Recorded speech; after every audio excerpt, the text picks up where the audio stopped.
सिक्की ये कर्मा वालिए, तेरे बड़े अनोखे रंग, तेरे भागा विच कुर्बानियां, तेरे लेखा दे विच जंग।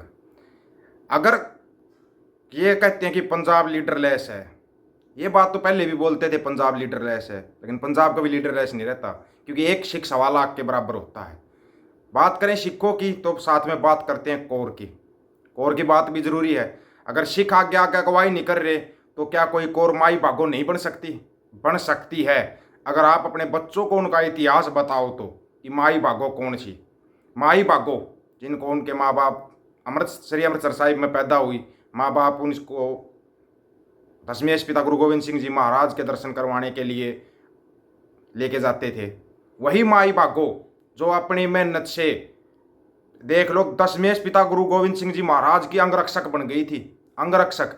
क्या आज माई भागो नहीं पैदा हो सकती? हो सकती हैं, अगर उनको बताया जाए, उनको सुनाया जाए, उनको इतिहास बताया जाए। आज 100 में से 90 युवा युवा ऐसे होंगे जो अपना इतिहास ही नहीं जानते। इतिहास नहीं जानते, वो या बात करेंगे फिल्मों की या गानों की बात करेंगे। ये चीज़ें बतानी पड़ेंगी, बहुत ज़रूरी हो चुकी हैं। विशेष तौर पर अपनी बच्चियों को बताना पड़ेगा माई भागो कौन थी। माई भागो, मई 1705 का वो युद्ध जिसमें 10,000 मुगल सैनिक थे, माई भागो के साथ 250 सिख और 40 सिख सैनिक थे।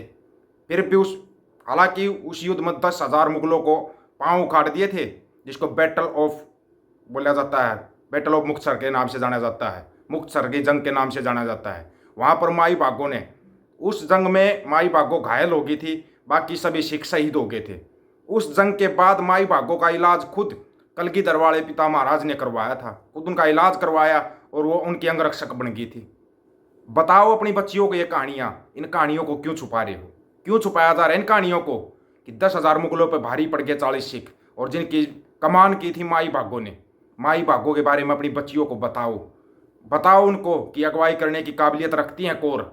और आपने अगर दूर भी नहीं जाना है, आप किसान आंदोलन को ही ले लीजिए। क्या हमारी महिलाओं ने अगवाई नहीं की थी? हमारी माताओं ने, हमारी बहनों ने आगे आके अगवाई नहीं की थी? अगर वो इस आंदोलन में नहीं आती तो आंदोलन इतना लंबा चल ही नहीं पाता, चल ही नहीं पाता। और ना ही ये नेता इतने टिक पाते। ये नेता टिके थे किस कारण? सिर्फ महिला शक्ति के कारण। आज बच्चियों को बताने की जरूरत है कि माई भागो कौन थी। माई भागो के बारे में बताओ अपनी बच्चियों को, उनको बताओ कि माई भागो जैसा बनना है। ये नहीं बनना कि कोई कुछ बोल रहा है उसको सुनकर चुपचाप चल दो, नहीं, पलट के जवाब देना सिखाओ। जवाब देना अच्छी बात है। अमृतपाल की स्पोर्ट में आप पंजाब के बड़े बड़े नेता आने लगे हैं भाई। जो वर्ल्ड सिख स्टूडेंट ऑर्गेनाइजेशन है वो भी अमृतसर के उसमें आई है, स्पोर्ट में, अमृतपाल की स्पोर्ट में आई है, और डीसी से भी मिले हैं। और उन्होंने अच्छी मांग रखी है कि अगर आप बोल रहे हो संविधान के अनुसार अमृतपाल को एनएसए के तहत डिब्रूगढ़ भेजा गया या और युवाओं को भेजा गया है, तो संविधान के अनुसार उनकी यहाँ पे पंजाब की जेलों में भी रखा जा सकता है। अच्छी चीज़ है। ऐसे उठना है, लड़ना है, अड़ना है, खड़ना है। जब तक आप खुद खड़े होकर आवाज़ नहीं उठाओगे ना, सोशल मीडिया पे बोलने से बोलते ना कुछ नहीं होता, बहुत कुछ होता है सोशल मीडिया पे बोलने से। अगर आप सही तरीके से बोलोगे, सही लाइन में बोलोगे, सही लाइन में आप समझाओगे। आज ज़रूरत है बच्चियों को माई भागो के बारे में बताने की, उनको सिखाने की। अपने पिताजी से ट्रेनिंग लेके, हालांकि वो सीखना तो चाहती थी, बहुत कुछ सीखना चाहती थी, गतका सीखना चाहती थी, सब कुछ सीखना चाहती थी, लेकिन फिर भी उनके पिताजी ने उनको तीरंदाजी, तलवारबाजी ये सिखाई। उन्हीं के दम पे माई भागो देखो कलगीधर वाले पिता महाराज की अंगरक्षक बन गई। उन्हीं के दम के ऊपर अपनी बच्चियों को बताओ इतिहास कितना सुनहरा है। जो कौमें इतिहास भूल जाती वो कौमें खत्म हो जाती हैं, मिट जाता है, उन कौमों का नाम निशान मिट जाता है इतिहास से। आज जरूरत है पंजाब को हर बच्ची माई भागो बने, हर एक बच्ची को माई भागो बनाओ, हर एक बहन को, हर एक माता को, हर एक बेबे को माई भागो का बनना पड़ेगा, बनना पड़ेगा। अब जरूरत है पंजाब को, ये जरूरी हो गया है। इसलिए आपको बता रहे हैं। अगर कहो तो माई भागो की पूरी कहानी हम आपको बता चुके हैं, पूरा इतिहास उनका बता चुके हैं। कहोगे आपको फिर बता दिया जाएगा माई भागो का, लेकिन बच्चियों को वो इतिहास बताओ, उनको बताओ माई भागो कैसे बनाया जाता है, उनको उस रास्ते पर, डायरेक्शन पे लेके जाओ। हर बच्चे को बताओ, हर सिख को, जो गुरु का लाडला सिख है उसको बताओ कि आप एक अकेले नहीं हो, एक अकेला सिख 1.25 लाख के बराबर होता है। बच्चों को बताओ। जो बच्चे नशे की तरफ जा रहे हैं या जो जो पश्चिमी सभ्यता है उसकी तरफ जा रहे हैं, उनसे उनको रोको। उनको बताओ कि अपना इतिहास क्या है, गुरु के सिख होते कौन है, उनको बताना पड़ेगा। जब तक नहीं बताओगे तब तक ऐसे ही चलता रहेगा। सब जाते हैं लोग कि भाई पंजाब लीडरलेस कभी नहीं हो सकता, पंजाब कभी नहीं हो सकता लीडरलेस, क्योंकि एक सिख 1.25 लाख के बराबर होता। अब आप काउंट कर लो पंजाब के अंदर कितने सिख हैं। अगर पंजाब के अंदर आपको कहना 1 लाख सिख भी हैं तो उस 1 लाख को 1.25 लाख से गुणा करके बता देना आप मेरे को कितने सिख है पंजाब के अंदर। अगर करोड़ों में नहीं कह रहे हम भाई, करोड़ों सिख होंगे। सबको पता है पग्गों में सिर फंसाए हुए आदमी लोग भी रहते हैं पंजाब के अंदर, गद्दार भी हैं। जब पहाड़ी राजाओं ने दशमेश पिता से आनंदपुर साहब का किला छोड़ने गद्दारी की थी, मुगलों के साथ मिलकर दशमेश पिता के खिलाफ खड़े हो गए थे और वो सिखों को भेज दिया था।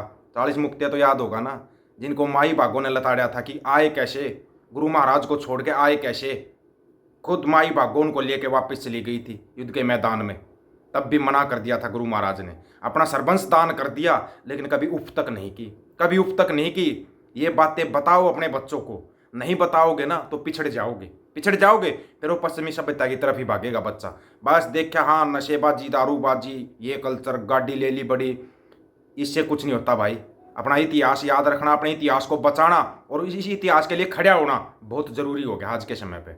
अगर नहीं खड़े हुए ना तो फिर आप देखते रह जाओगे, हाथ से सब कुछ निकल जाएगा। क्यों? क्योंकि जो लड़ने वाले थे उनको यहाँ देश छोड़ने पर मजबूर कर दिया। वो विदेशों में अपनी मर्जी से नहीं गए हैं। बहुत से ऐसे हैं जिनके अंदर आज भी तड़प है अपने देश के लिए, तड़प आप आज भी अपने देश के लिए, लेकिन उनको मजबूर किया गया था देश छोड़ने के लिए। ये आपको याद रखना पड़ेगा। इस चीज़ को अगर आप भूल गए तो ये समझ जाना आपकी बर्बादी वहीं से शुरू हो चुकी है, शुरू हो गई आपकी बर्बादी वहीं से। वीडियो को ज़्यादा लंबा नहीं करेंगे, लेकिन बच्चों को और बच्चियों को बताओ, इतिहास बताओ, बहुत ज़रूरी हो गया आज के समय में, बहुत ही ज़्यादा ज़रूरी है। मानते हैं इंटरनेट का ज़माना है, दुनिया पता नहीं कहाँ से कहाँ पहुँच गई। हर बंदा चाहता है कि मेरे को भी ये चीज़ मिले, ये चीज़ मिले, हर चीज़ चाहता है। लेकिन कर्म करते रहिए, अपने अपने कर्म करो, साथ के साथ अपना इतिहास भी याद रखो। अपने इतिहास को भूल जाओगे, इतिहास से मिटा दिए जाओगे। ये याद रखना इस बात को। आज आपको बिल्कुल एक एक बात क्लियर बता दी है। सभी साथियों को राम राम, नमस्कार, आदाब, सत श्री अकाल। वीडियो को ज़्यादा से ज़्यादा शेयर, चैनल को सब्सक्राइब और बेल आइकन को दबाना दोस्तों। ऑफिशियल दीपक फौजी यूट्यूब चैनल। बात हक और सच की करेंगे, हक सच की बात हम करेंगे। वीडियो को ज़्यादा से ज़्यादा शेयर करने की जिम्मेवारी आप लोगों की है। वाहिगुरु जी का खालसा, वाहिगुरु जी की फतेह।